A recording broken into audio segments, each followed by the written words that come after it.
नमस्कार दोस्तों, मैं दीपक आपका बहुत बहुत स्वागत करता हूं आपके अपने चैनल रॉयल एकेडमी में।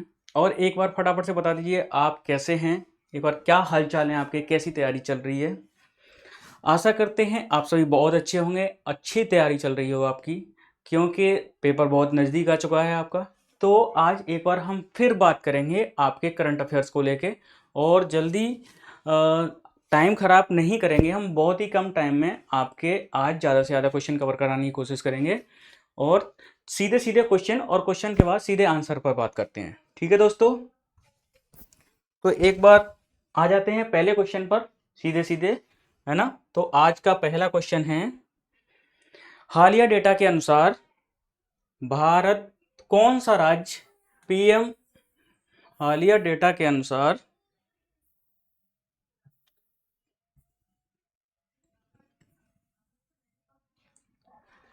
हालिया डेटा के अनुसार कौन सा राज्य पीएम सूर्या घर मुफ्त बिजली योजना के तहत छत पर सोलर ऊर्जा लगाने की स्थापित क्षमता देश में अग्रणी है।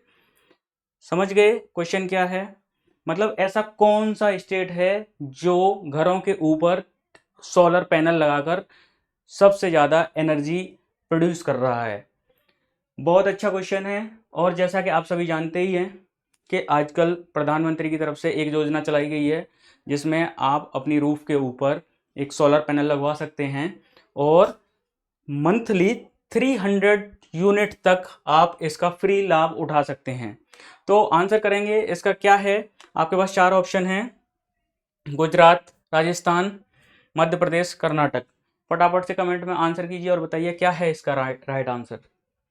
दोस्तों इसका राइट आंसर है ए, गुजरात। गुजरात पहला स्टेट है जो सबसे ज़्यादा सोलर एनर्जी प्रोड्यूस कर रहा है, और ये मतलब सबसे ज़्यादा एनर्जी वाला राज्य बन गया है।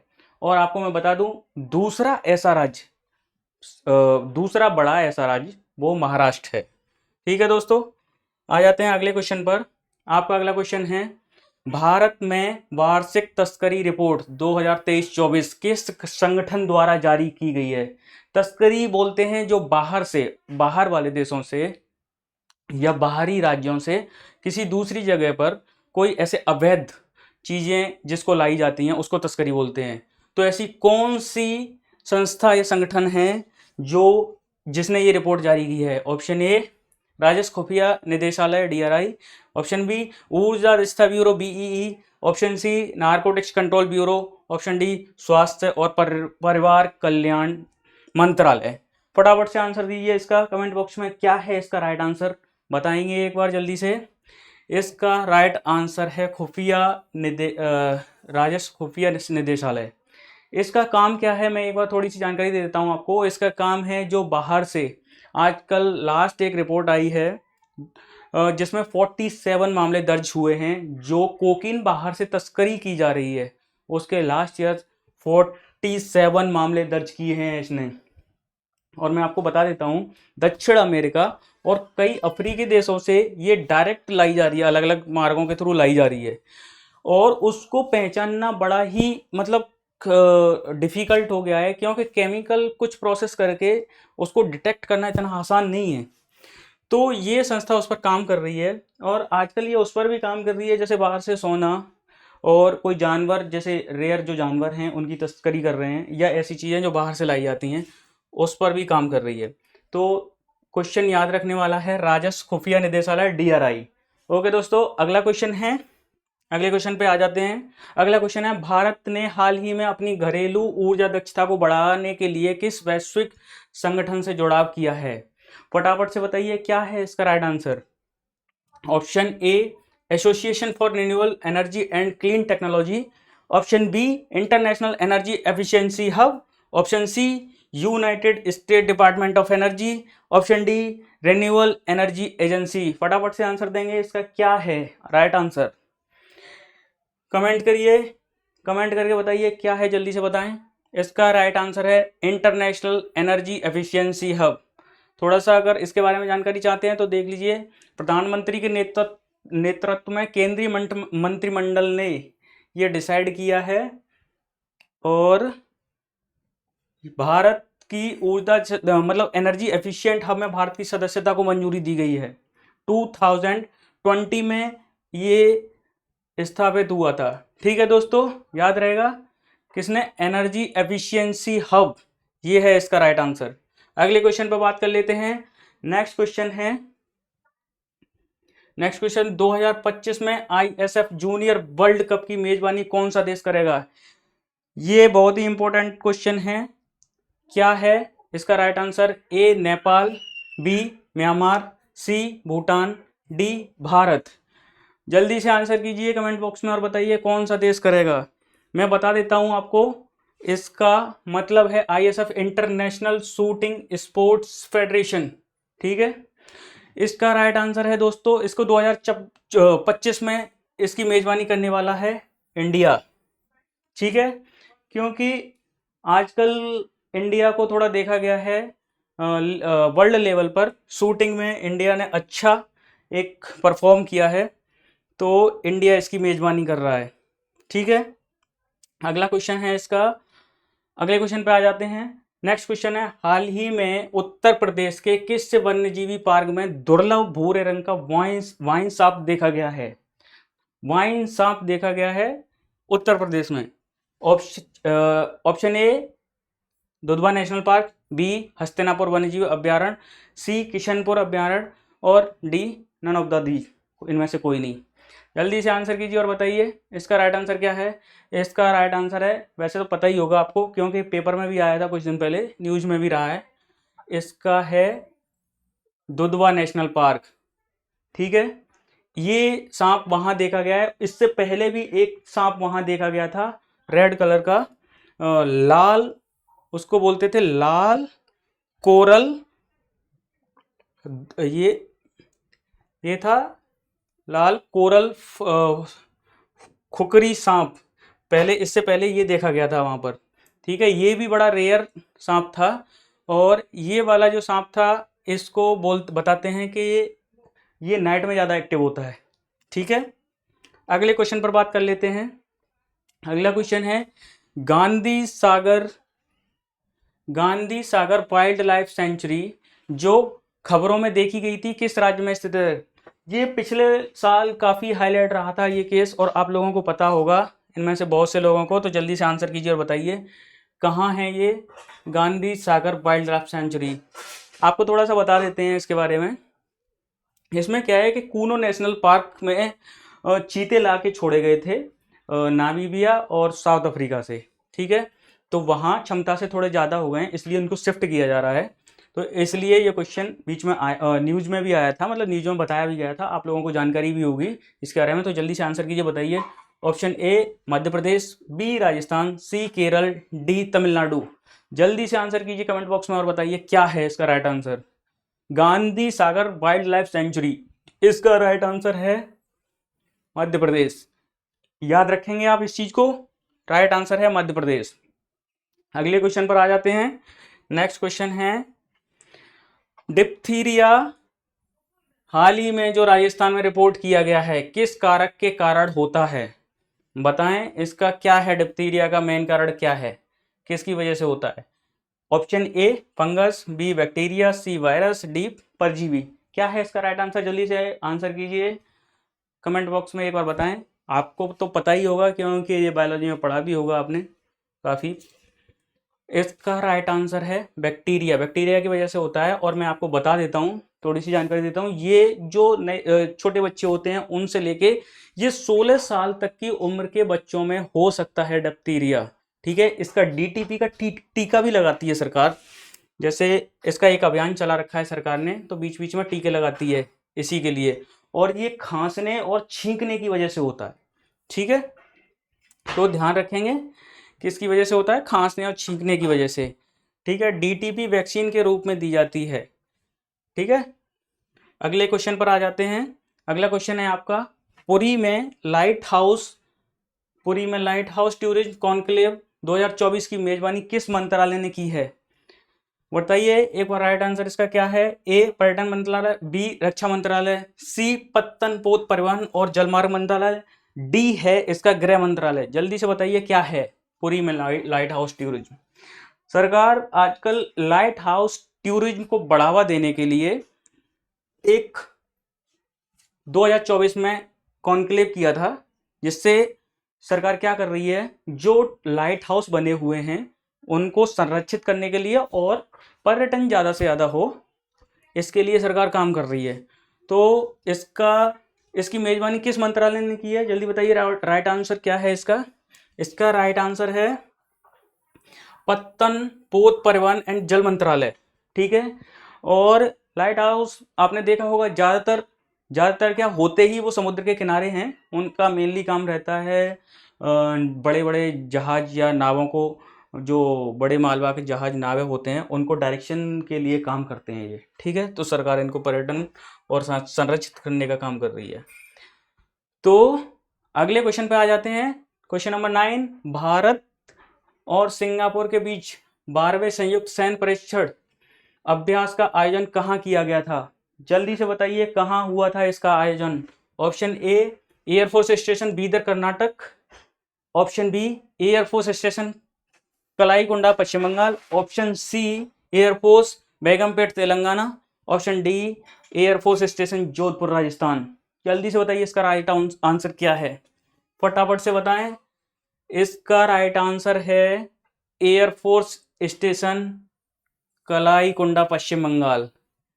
ठीक है। ये इंडियन एयरफोर्स और सिंगापुर गणराज्य के बीच में इसका आयोजन हुआ था और ये अक्टूबर मंथ में हुआ है इसका आयोजन। ठीक है। जिसमें सिंगापुर की तरफ से F-15, F-16 और उनका एक J-550 AWE C-130 विमान और हमारी तरफ से मिराज 2000 रफाल और तेजस MiG-29 जिन विमानों ने भाग लिया था। ओके, याद रखेंगे आप इसको। तो नेक्स्ट क्वेश्चन है आपका, नेक्स्ट है भारतीय नौसेना के लिए लॉन्च किए गए 7वें anti submarine warfare shallow watercraft का क्या नाम है? आंसर कीजिए जल्दी से, इसका बताइए क्या नाम है।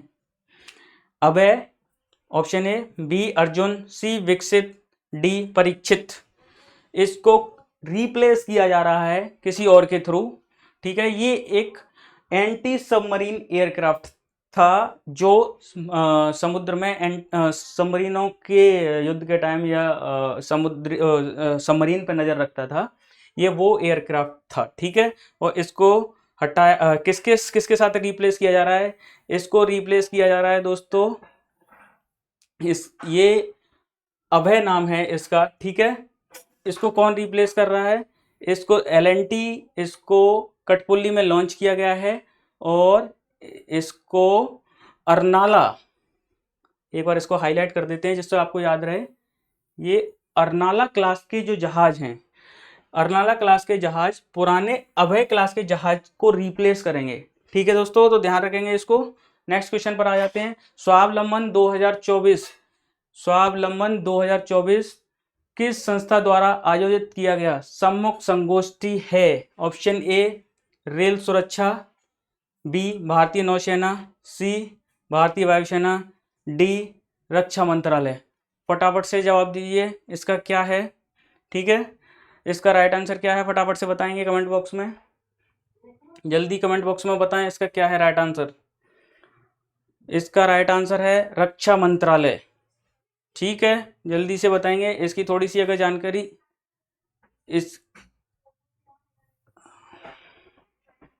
माफ कीजिए दोस्तों, इसका राइट आंसर है भारतीय नौसेना।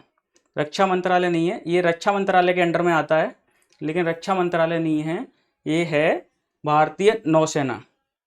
ठीक है दोस्तों।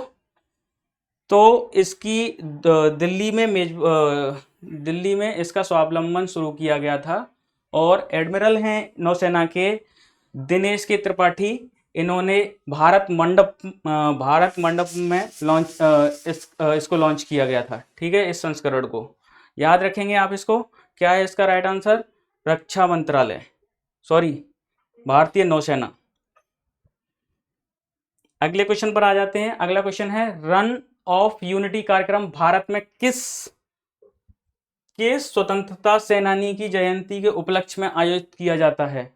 ये समझ में ही आ गया होगा आपको, क्वेश्चन देखने के बाद ही समझ में आ रहा होगा किसके थ्रू किया जाता, कौन है इसका, क्या है इसका राइट आंसर? ए लाल बहादुर शास्त्री, बी महात्मा गांधी, सी सरदार वल्लभ भाई पटेल, डी सुभाष चंद्र बोस। क्या है राइट आंसर इसका बताइए फटाफट से, क्वेश्चन में ही छुपा हुआ है इसका आंसर, रन ऑफ यूनिटी। जब यूनिटी की बात करते हैं, यूनिटी जहां भी यूनिटी की बात आती है तो आप समझ जाएं कि इसका राइट आंसर है सरदार वल्लभ भाई पटेल। आज़ादी के बाद जितनी 550 रियासतें थी, इन्होंने भारत में उसको यूनाइट करने की पूरी, मतलब सारी रियासतें इन्हीं के हाथ में थी यूनाइट करना, ठीक है।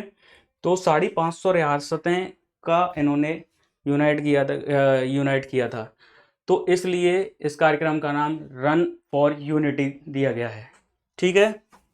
अगले क्वेश्चन पर आ जाते हैं। अगला क्वेश्चन है, हाल ही में किस देश ने 14 वर्ष से कम उम्र के बच्चों के लिए निर्दिष्ट सार्वजनिक अस्पतालों में मुफ्त कैंसर उपचार की घोषणा की है? कौन सा है इसका राइट आंसर? घोषणा बहुत अच्छी की है जिसने भी की है, नेपाल, श्रीलंका, भूटान और म्यांमार। आजकल देख ही रहे हो आप, कैंसर के बहुत सारे केसेस आ रहे हैं, ठीक है, और ये बड़ा खतरनाक लाइलाज बीमारी है। इलाज है भी तो बहुत कॉस्टली इलाज है, लोगों की हालत ख़राब हो जाती है इलाज कराने में। तो ऐसा कौन सा कंट्री है जिसने इसके मुफ्त उपचार के लिए बात की है? इसका राइट आंसर कमेंट कीजिए, बताइए। इसका राइट आंसर है नेपाल।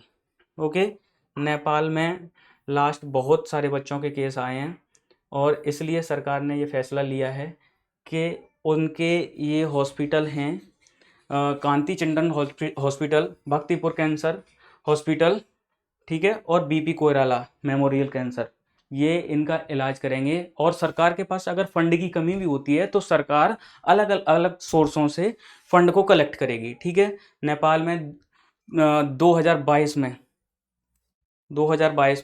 22,000 मामले आए हैं कैंसर के नए। बहुत ही दुखद घटना है ये नेपाल के लिए। हाँ, अगले क्वेश्चन पर आ जाते हैं। हाल ही में किस आध्यात्मिक नेता को फिजी के सर्वोच्च नागरिक सम्मान honorary officer of the order of Fiji से सम्मानित किया गया है? ऐसा कौन सा नेता है, आध्यात्मिक नेता है, जिसको ये सम्मान दिया गया है?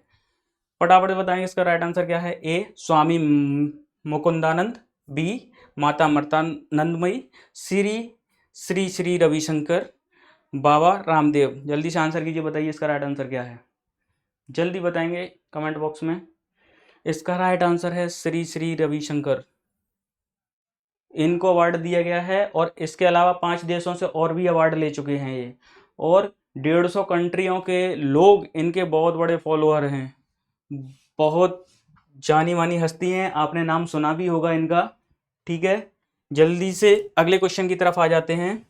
अगला क्वेश्चन है, जिम्बाब्वे द्वारा हाल ही में प्रक्षेपित जिमसैट किस प्रकार का उपग्रह है? जल्दी से बताइए। Option A low earth observation satellite, B navigation satellite, C reconnaissance satellite, D communication satellite. जल्दी से आंसर कीजिए, बताइए क्या है इसका राइट आंसर। इसका राइट आंसर है दोस्तों लो अर्थ ऑब्जर्वेशन सैटेलाइट। ये सैटेलाइट रशिया की हेल्प से उन्होंने लॉन्च किया है और ये निगरानी रखता है वहाँ की कृषि और जो संसाधन हैं, जैसे पेट्रोलियम गैस वगैरह निकालने के लिए, उसकी पे खास निगरानी रखता है। इसमें हाई रेजोल्यूशन कैमरा लगाए गए हैं जो इसकी निगरानी का काम करते हैं, ठीक है दोस्तों। तो एक अगले क्वेश्चन पे आ जाते हैं जल्दी से। इसका अगला क्वेश्चन है, टोतो जनजाति मुख्य रूप से किस राज्य में निवास करती है? Option number A Orissa, B Paschim Bangal, C Sikkim, D Arunachal Pradesh. जल्दी से बताइए, दो सेकंड के अंदर इसका राइट आंसर क्या है। इसका राइट आंसर है दोस्तों पश्चिम बंगाल। और ये जो जनजाति है, ये आपका ये जो जनजाति है, वो जनजाति एक तो ये टोतो भाषा बोलती है, प्लस टोतो के साथ चाइनीज भी बोलती है, और ये इसकी लिपि पश्चिम बंगाल में रहती, पश्चिम पश्चिम पश्चिम बंगाली लिपि में ये लिखी जाती है। ओके, मतलब बंगाली लिपि में लिखी जाती है। ठीक है दोस्तों, और ये जनजाति आपको बता दूं विशेष रूप से बहुत ही कमजोर जनजाति है। इसके मात्र 1600 लोग ही अवेलेबल हैं दुनिया में, और ये जनजाति ऊंचे बांस के बने हुए झोंपड़ों में रहती है। ठीक है, ओके, और ये भूटान सीमा के पास भी रहती है, मतलब ये भूटान सीमा के पास रहते हैं ये लोग। इसके मात्र 1600 लोग ही हैं, सिर्फ 1600। ओके, नेक्स्ट क्वेश्चन पे आ जाते हैं। नेक्स्ट क्वेश्चन है आपका, अमेरिकी रक्षा कंपनी रेथेन द्वारा विकसित हॉक्स मिसाइल किस प्रकार की मिसाइल हैं? फटाफट से जल्दी बताइए। Ground to air missile, B air to air missile, C सतह से सतह मार करने वाली मिसाइल, या डी एंटी सबमरीन मिसाइल? जल्दी बताइए इसका क्या है, क्या है इसका राइट आंसर? जल्दी से बताएं। ये ग्राउंड टू एयर मिसाइल है। ठीक है दोस्तों, इसका राइट आंसर है ग्राउंड टू एयर मिसाइल, और ये डिकमीशन्ड की जा रही है। ताइवान इसको डिकमीशन कर रहा है, और उसने बोला है कि अमेरिका को इसकी जिम्मेदारी दी गई है कि वो जाने उसका क्या करना है इन मिसाइलों का। ठीक है, और ये मिसाइल बीच में आज भी लोग इसका इस्तेमाल करते हैं, हॉक्स मिसाइल के नाम से जानी जाती है। ठीक है, बहुत सारे कंट्री आज भी इसका यूज कर रहे हैं। अगले बार आ जाते हैं अगले क्वेश्चन पर। क्वेश्चन नंबर 20, हाल ही में भारतीय वायुसेना C295 फुल मोशन सिमुलेटर का उद्घाटन कहाँ किया गया है? ऑप्शन नंबर ए, भारतीय वायुसेना station Ambala, option number B, वायुसेना स्टेशन आगरा, ऑप्शन सी, वायुसेना स्टेशन बीदर, डी, वायुसेना स्टेशन देहरादून। जल्दी से आंसर कीजिए, बताइए इसका राइट आंसर क्या है। जल्दी 2 सेकंड के अंदर बताएंगे। इसका राइट आंसर है वायुसेना स्टेशन आगरा। ओके दोस्तों, याद रखेंगे आप इसको, कहाँ? आगरा में। याद रहने वाला है, वैसे तो यूपी का क्वेश्चन है, आपको याद ही रहना चाहिए। अगले क्वेश्चन पे आ जाते हैं। हाल ही में AI सक्षम ई तरंग प्रणाली लॉन्च की है। किसने लॉन्च की है? विज्ञान और प्रौद्योगिकी मंत्रालय, बी रक्षा मंत्रालय, सी वित्त मंत्रालय, डी शहरी विकास मंत्रालय। ठीक है दोस्तों, जल्दी से बताएंगे इसका राइट आंसर क्या है। इसका राइट आंसर है रक्षा मंत्रालय। ये रक्षा मंत्रालय ने लॉन्च की है AI प्रणाली। ठीक है, ध्यान रखेंगे आप। अगले क्वेश्चन पर आ जाते हैं, और ये हमारा अगला क्वेश्चन है, किस संस्थान ने पानी में हानिकारक प्रदूषकों का पता लगाने के लिए एरोटैग नामक उपकरण विकसित किया है? जल्दी से बताएंगे क्या है इसका right answer. Option 1 IIT Bombay, option B IIT Madras, option C Ahmedabad, option D IIT Roorkee. जल्दी से बताइए। ये लास्ट क्वेश्चन है आपका, इसको बता देता हूं आपको। इसका ऑप्शन है IIT बॉम्बे। ठीक है दोस्तों, IIT बॉम्बे। और ये क्या है? ये बेंजीन, पानी के अंदर जो बेंजीन और फिनोल, ये इस तरीके के जो पॉल्यूटेंट रहते हैं, उनका पता उनको उसके बारे में ये जानकारी देती है। ठीक है दोस्तों, IIT ने इसको बताया है। और आज की क्लास बस यहीं तक। आशा करते हैं आपको क्लास अच्छी लगी होगी, और अगर अच्छी लगी हो तो एक बार लाइक, शेयर और सब्सक्राइब जरूर कर दें। दोस्तों, कल मिलेंगे आपकी अपने फिर नई क्लास में कुछ नए क्वेश्चनों के साथ। Thank you, good night.